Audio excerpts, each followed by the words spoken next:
Olá amigos, sejam bem-vindos a mais um vídeo do meu canal. Eu sou o Lucas Knaip e vamos falar sobre a Laver Cup. Alex de Minaur vence Alexander Zverev por 2 sets a 0 e está empatando a Laver Cup para o time mundo 3-3, né? Ontem foram 3 vitórias do time Europa contra o mundo, né? Eu não falei do jogo de duplas porque tava de madrugada, no meio do primeiro set eu dormi, né? Tipo, aí fica difícil, né? E eu não vi o jogo todo, eu não vou querer comentar um jogo assim. Tipo, às vezes eu comento jogos que eu não acabo assistindo a totalidade, né? Mas, assim, eu não tive paciência de ir lá, rever o jogo de duplas, etc, né? Até porque eu comento pouco de duplas aqui no canal, né? Mas fato é que, assim, a gente teve agora esse início do segundo dia, um jogo interessante logo para começar. E olha que nível de tênis do De Minaur, mas mais do que nunca, é muito bom ver um tenista que sabe usar a inteligência, né? E ele ganha a partida muito nisso, né? Tipo, não dar ritmo na pancadaria de fundo de quadra pro Zverev e usar muito do slice, né? E o slice numa quadra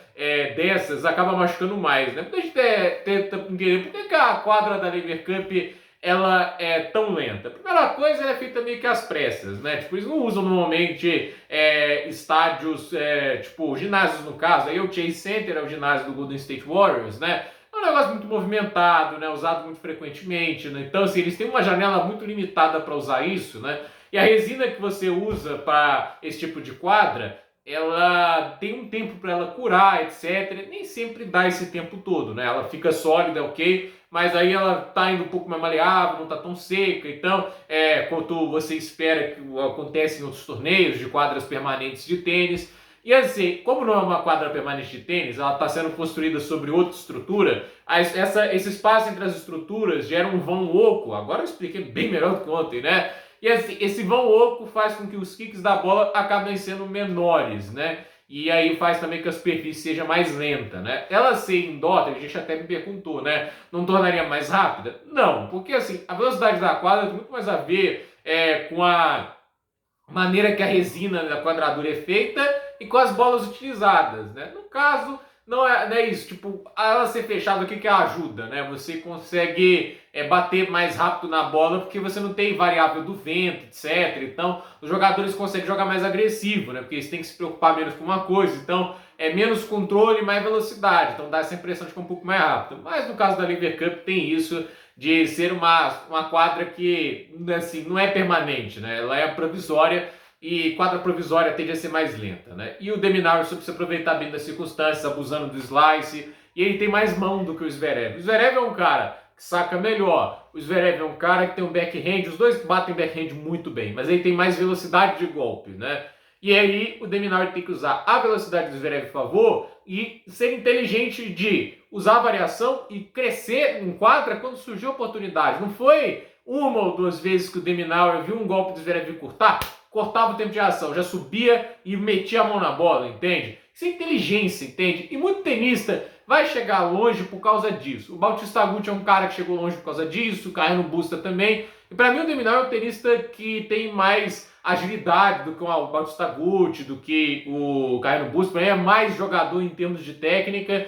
E eu sou um cara que admira muito ele. Sei que tem gente que não é muito fã do De Minaur, mas o cara se fez um tenista top, entende? Ele não é um cara que tinha um dom extraordinário de tênis. A gente fala até que o Djokovic também se fez o melhor, mas já era um cara muito diferenciado, né? Tipo, o salto que ele fez para se tornar o melhor era sair de 3 do mundo, o cara que mais ameaçava o Federer e o Nadal, para ser o cara que deixava de ameaçar e batia de frente. Aí é outra história, entende, né? O Djokovic já tinha um padrão de excelência muito alto antes daquela virada de chave em 2011, né? Não é o caso do De Minaur. O De Minaur, já falei que ele não era o tenista que chamava mais atenção na Austrália. A Austrália, na época que o De Minaur surge, tem o Kokkinakis, eles têm o Tomic é carta velha no baralho, né? Ele surgiu até bem antes, de tão precoce que ele era, né? O Kyrgios é um cara que surge também, ele até surge até mais cedo também.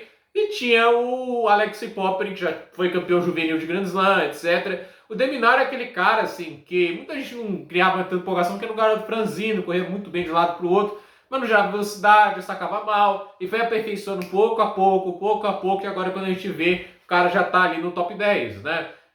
Poderia já ter, por exemplo, uma semifinal de Grand Slam no currículo? Talvez, entende? Eu não vou jogar tanto, porque o Aliassime merece o crédito, jogou demais, né? Mas eu sou um cara que gosta de um tenista que sabe jogar com inteligência, entende o que ele tem de melhor, o que ele tem de pior, entende? E hoje foi um jogo, assim, o primeiro momento do jogo, o Zverev completamente desligado, né? E aí deu pra ver, né? Se ele continuasse naquele ritmo, ia ser varrido, né? 4-0, já chega assim pro Deminar ali, ele acorda, já começa a jogar um pouco melhor, mas ainda assim faz 5-0, chegou 5-0, 0-30, quase que o Deminar faz um pneu, mas ali o Zverev dá uma acordada, mas no momento o Zverev consegue, tipo assim, ele melhora no jogo, consegue machucar um pouco mais nas trocas, entra um pouquinho mais nos games de devolução, mas no momento tá dominando o Deminar no fundo, né? Taticamente levou um baile. Tecnicamente falando, ele nivelou, ele melhorou um pouco a qualidade, o tempo de bola, mas taticamente ainda estava longe, e esse é um problema grande do Zverev. Não importa o quão talentoso ele seja, não é pouco, né? Eu não acho que a gente tem o dia de falar que o Zverev não é talentoso porque isso é estupidez. Ele não é um cara que tem uma grande visão tática do jogo, entende? Ele é um jogador que ainda é muito dependente de ritmo, entende? Né? De um pouco de sequência, de repetição. E quando o adversário não dá isso, joga no nível que o Deminar joga, aí o jogo fica bem complicado, né? E o australiano hoje, assim, eu admiro muito a maneira que ele joga na rede, né? Mão rápida na rede, reflexo muito bom, antecipação. E esse ponto que ele usa para fechar o jogo, de novo que eu falo, né? Tá ali na troca, espera o momento certo para atacar, bola do Zverev encurtou, bate na paralela, vou para a rede. Ele já sabia o que o Zverev ia fazer, já tinha leitura que o Zverev ia para a cruzada, e aí o que acontece? Ele sabia que era difícil conseguir uma bola curta ali no voleio, e ele antecipa para quê? Jogar lá longa, e aí o Zverev, que possivelmente já imaginava que a bola podia ficar mais, não ficaria tão curta, ia ali para cobrir a rede, aí ele pega ele de surpresa, né? E não tem tempo dele conseguir ajustar o corpo. E é no contrapé, então o cara antecipou tudo muito bem, entende? Aí que você admira o cara construiu o ponto certinho. Ele já sabia o que ele tinha que fazer ali na hora que já estava subindo a rede. Então, aí eu tiro o chapéu pro cara, né? É realmente impressionante o que o Deminar fez. Extremamente competente, perspicaz, inteligente. E é pensar, né, que assim, se não fosse ele, era o Tiafoe, né? O Deminar não tinha sido convocado para a Lever Cup, né? Ele estava fora da lista. Chamaram o Mikkelsen e o Opelka antes dele. Chamaram esses caras antes do Alex Deminaur. Tá aí, tá jogando. E assim, eu não consigo dizer, óbvio que deve ter pagado um cheque legal pro cidadão, né? Mas o cara não tá ali de má vontade, né? Chegou para jogar muito sério. E a verdade é que na Lever Cup todo mundo tá jogando muito sério. E o Zverev claramente não estava feliz com a performance e com a atuação dele. Agora é ver o que acontece no jogo entre Cerúndolo e Holger Rune. Mas o time mundo volta ao páreo e é o Deminar fazendo a parte dele. 3-3. A ver o que acontece agora no próximo duelo. Gente, por esse vídeo é isso. Dúvida nos comentários, deixe seu like, se inscreva no canal, compartilhe esse vídeo e até o próximo vídeo.